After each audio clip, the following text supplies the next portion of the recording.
Wanaharakati wa Tanzania sio watu ambao wanapenda kuzungumza au wana maneno mengi yanapokuja mambo serious kama haya ya kisiasa na kwenye maslahi ya kitaifa. Watanzania ni watu ambao wameamua kwenye vitu kama hivi serikali yao itakuwa final say. Tunaelewa kwamba hamkuweza kuamini kuwa Watanzania walizungumza tarehe 29 Oktoba kwa sababu wakati Watanzania wanapiga kura nyinyi mlikuwa mna plot vurugu zenu. Na bado mkasema kwamba zile vurugu zilikuwa za Watanzania. Sasa kwa siku ya leo Watanzania wameongea tena kwa sababu leo peke yenu ndio mlikuwa mna mpango wa kutoka barabarani. Na Watanzania kuwaonyesha kuwa kwenye hilo mko peke yenu, wametumia muda wao leo nyumbani na familia zao. Kuweni hata na haya. Msituletee tena visingizio vya kwamba Watanzania wanataka maandamano. Msituletee tena visababu vya kwamba Watanzania wanataka mabadiliko kiasi kwamba wako tayari kuichoma moto nchi yao. Kuweni na haya. Siku ya leo Watanzania wameongea tena kwa vitendo. Wametulia ndani wakawaacha nyinyi mfanye shengesha za jiji lenu. Na kwenu vijana wenzangu, ni kweli kwamba vijana wote tunaojitambua tunafahamu kwa something is wrong somewhere. Tunahitaji mabadiliko kwa ajili ya vijana. Tunahitaji maboresho ya sera ambazo zitatupa vijana fursa, zitatufanya vijana tujihisi tunasikilizwa, zitafanya vijana tujione tunathaminiwa ndani ya taifa letu. Lakini je, hizo haki tunazozidai, hii ni njia sahihi ya kuzua taruki kwa wananchi wote wengine ili tu sisi tupate hiko tunachokitaka? Je, ni njia sahihi hiyo? Kutengeneza hofu kwa Watanzania wengine wengi zaidi, hiyo ni njia sahihi ya kudai hayo mabadiliko? Imefika wakati vijana wenzangu tuache kutumika na hawa wazee wenye visukari vyao. Yes, I'm saying this very correctly. Maria Sarungi ana kisukari, Kispika na kisukari. Hawa ni wazee wenye visukari vyao. Vijana wenzangu, tusipoteze nguvu zetu kutumikia matakwa ya watu wenye visukari. These people are not Gen Z. Hawajui nini tunataka na hawajui tunakitaka kwa staili gani. Wangekuwa wanajua wasingekuwa wanahamasisha nyinyi mkaharibu hata vile vidogo vilivyopo. Watanzania wameonyesha wazi wanachokitaka ni amani, na kama kuna changamoto zozote zishughulikiwe tukiwa na amani. Wanaharakati Watanzania wameonyesha kuwa wanataka kurudi kwenye maisha yao ya kawaida. Hawataki kuandamana, na ndio maana nyinyi wenyewe pia mnavizia eti kesho watu watakapokuwa wanaenda kwenye shughuli zao ndio nyinyi mfanye maandamano yenu. Hii inaonyesha wazi wazi kuwa Watanzania hawako pamoja na nyinyi. Ndugu zangu, tumechoka. Tunataka kurudi kwenye maisha yetu ya kawaida. Tunataka shughuli zetu ziendelee. Na ifike mahali vijana nyinyi mnaotaka maandamano na sisi ambao tunakataa maandamano, ifike point ambayo sasa tunajadiliana kwa pamoja nini tunahitaji, nini tunataka kifanyike, nini tunataka kuona kinafanyika kwa ajili ya maslahi yetu. Kwa sababu wote kwenye mabadiliko ndiko ambako tunakutana. Tunapishana hapo tu. Kuna wengine mnataka maandamano na wengine ambao hatutaki maandamano. Jamani, sisi hatuwacheki. Wala hakuna anayewacheka. Hakuna ambaye amekuja hapa kwa ajili ya kuadhihaki. Na mnafahamu kwamba sisi wakataa maandamano ndio ambao tulikuwepo hapa kuambia ukweli kutoka day one. Kuanzia mlipokuwa mnaanza kudanganywa na Habil mpaka vitu vyote mlivyokuwa mnapoteshwa navyo, sisi ndio tulikuwa kwanza kuambia hatuwacheki. Tunawafahamisha tu kwamba hiyo njia ambayo wanaharakati wanataka kuwapitisha sio njia itakayoleta mabadiliko. Njooni tujadiliane, tusemezane nini tunataka kwa pamoja. Jambo gani ambalo tunaweza kuliamua kwa pamoja litakaloenda kweli kutetea maslahi ya vijana na sio maandamano, sio vurugu. Sikilizeni Watanzania, niwaambie kitu kimoja. Msiwe mnakubali kuondolewa kwenye reli. Msiwe mnakubali kutolewa kwenye mstari. Hiyo taarifa iliyosambaa jana kwenye mitandao ya kijamii, zile picha sijui za huku na huku, ile picha ni uongo. Angalia picha ya Samia Suluhu Hassan alipokuwa na yule balozi, sijui ni balozi, yule kiongozi waliomposti, ya tarehe 8 mwezi wa 10 walipokuwa Ikulu, Samia akiwa amevaa nguo zile zile, ushungi ule ule na muhusika vile vile.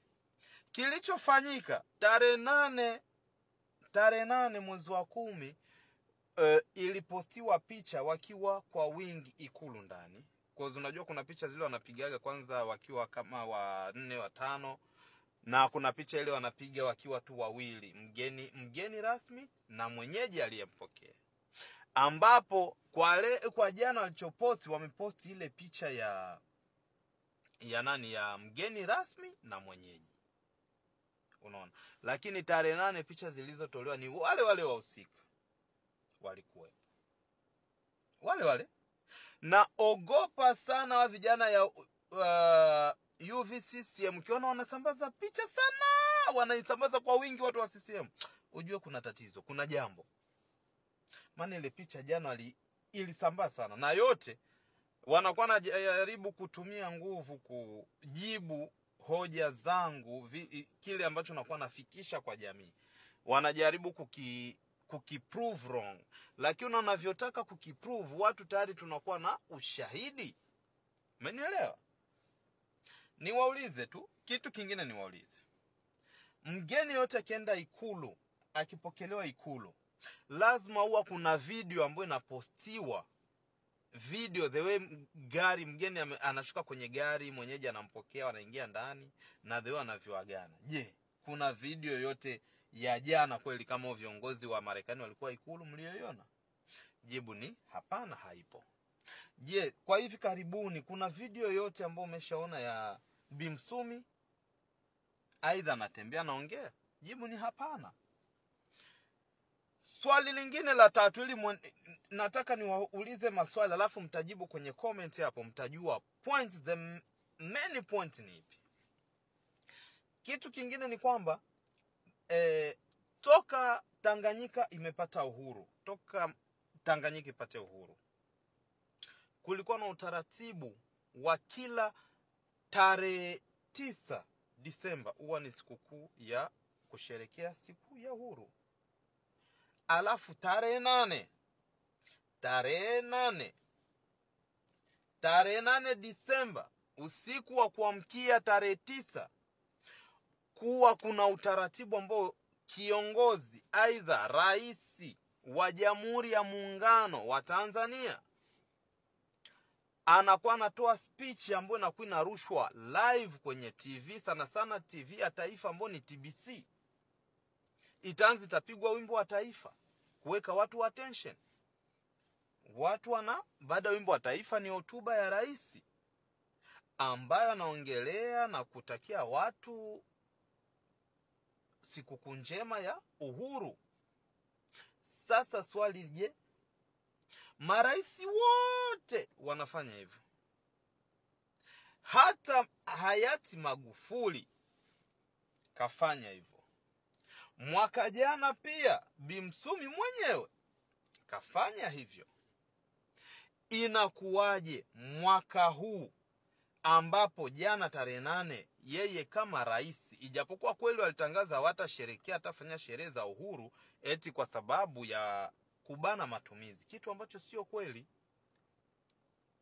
Hawakufanya kwa sababu ya kutaka kuepusha maandamano,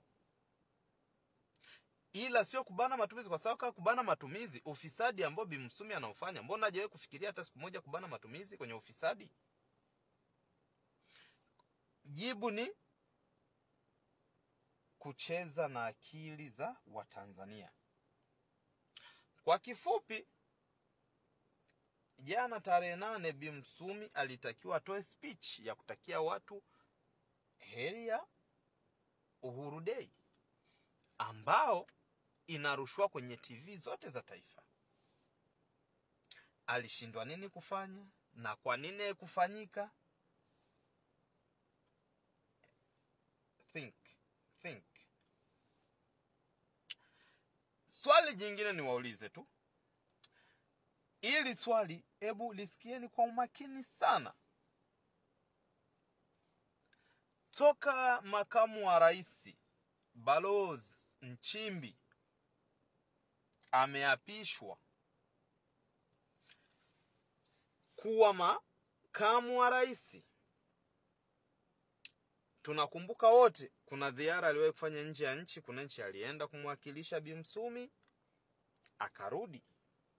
Je, baada ya kurudi ushawahi kumsikia tena Balozi Nchimbi ambaye ni makamu wa rais? Ushawahi kumsikia popote? Ushawahi kumuona kwenye harakati yoyote? Kwa sababu nafikia hatua vitu ambavyo makamu wa rais alitakiwa kuwa anaviongea kama msaidizi wa rais, anayeviongea ni dada yetu huyu mama huyu dada yetu Mwigulu. Unaona, dada yetu Mwigulu ndo amebeba majukumu ya makamu wa rais, anakuwa na bwaja hata yasiyomuhusu. Sasa je, kama dada yetu Mwigulu Nchemba anachukua mpaka majukumu ya makamu wa rais, zile speech ambazo makamu wa rais anatakiwa awe nazifikisha kwa jamii kwa niaba ya rais, anazifikisha dada yetu Mwigulu Nchemba, je, makamu wa rais yuko wapi? Naomba mnisikilize vizuri.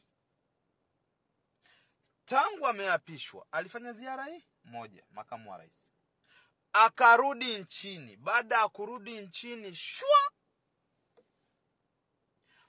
mpaka leo hajawe kuonekana wala kusikika wala chochote. Je, yuko wapi? Hilo tuachane nayo. Lingine, hebu chunguzeni leo dada yetu Mwigulu, yule dada yule Mwigulu Nchemba alivyokuwa anatoa hotuba. Hebu fuatilia ile hotuba, ifuatilia kwa makini. Utagundua kuna tatizo sehemu. Kuna tatizo sehemu. Ifikie hatua serikali ya Tanzania, serikali ya CCM waache janja.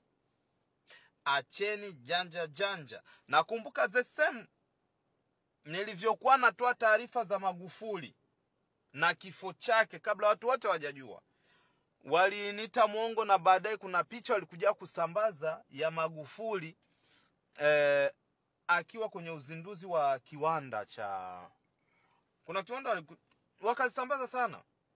Kumbe ni picha za miezi kadhaa ambazo walikuwa hajapost. Baadaye nilivyoingia chimbo zilikuwa ni picha za zamani, lakini sikuwa na pressure kwa sababu nilikuwa na uhakika 100% kile ninachokiongea. Na Bi Msumi mnavyomjua, anavyopenda sifa ya kuonekana yuko huku, viziara vyake vya ovyo, mara akaenda kuzindua mara akaenda kuzindua sijui bomba la nini, mara akaenda kuzindua ziara zake, as long as tu aonekane yuko busy na anafanya kazi. Bi Msumi ni wa kukaa mwezi bila kufanya heka yoyote. Bi Msumi, ala, sio kweli. Sio kweli. Na bahati nzuri sasa Bi Msumi kafukuza yani ile system yote watu wa bara, kaiondoa karibu yake, akaweka yahe wala urojo, ambao wala urojo wao ndo wanafanya shua. Kwa hiyo ndugu zangu, msikubali kuondolewa kwenye reli wala chochote na picha za uongo. Haya niliyoongea, kama una akili utakaa chini, utayatafakari na utarudi na. Yes, ndiye kaka ambaye ni kutokea kule Tanzania, ingawaje anakaa akona confidence sana kuzungumza masuala ya afya ke Mama Samia Suluhu. Sioni kama yuko kule Tanzania, manake ni vigumu sana kusikia Watanzania wakizungumza kitu kama hicho, manake wanaogopa sana. Lakini yule kaka anasema kwamba Mama Samia Suluhu tangu apishwe mambo haijakuwa vizuri sana. Wanasema kwamba hajaweza kutokea kwenye mahali popote pale pa umma, hajaweza kutokea. Kwa hiyo anasema kwamba anatoa taarifa kwamba Mama Samia Suluhu ni kama ni mgonjwa, lakini bado hatujapata taarifa mwafaka kutoka kule Ikuluni. Unakumbuka kwanza kesho jana kuna baadhi ya wale ambao walizungumza sana, kwa nini mama hajatokea kutoa hotuba yake ya siku ambao ni siku kubwa, siku ambayo iko katika kalenda ya Tanzania, lakini hakuweza kutokea kuweza kutoa taarifa yake moja kwa moja ama kutakia wale wana Tanzania heri jema ya kuzaliwa kwa Tanganyika ama Tanzania ama ile wakati wa kupata uhuru wao. Kwa hiyo ile message ya Samia Suluhu iliweza kutolewa na msemaji wa kule Ikuluni, kitu ambacho kilishangaza wengi, manake si kawaida. Wakati mwingine mwaka uliopita sherehe ilifanyika kawaida, lakini sasa hivi inaaminika kwamba ni kama mambo si mazuri sana kule Tanzania. Kwa hiyo tunamwombea sana Mama Samia Suluhu, labda asikie vizuri na aje kwenye pahali popote pale pa umma awaambie Watanzania hali namna gani, na labda wameamua kufanya vipi ama watasikiza Watanzania. Kwa hiyo zidi kufuatilia chaneli hiki jamani, subscribe, hapa ndipo utakuwa unapata taarifa zote ambazo kemkem hazijatokea mahali kwingine. Sisi ndio tunakupa kabla ama tunakupakulia kabla wengine wa kupaku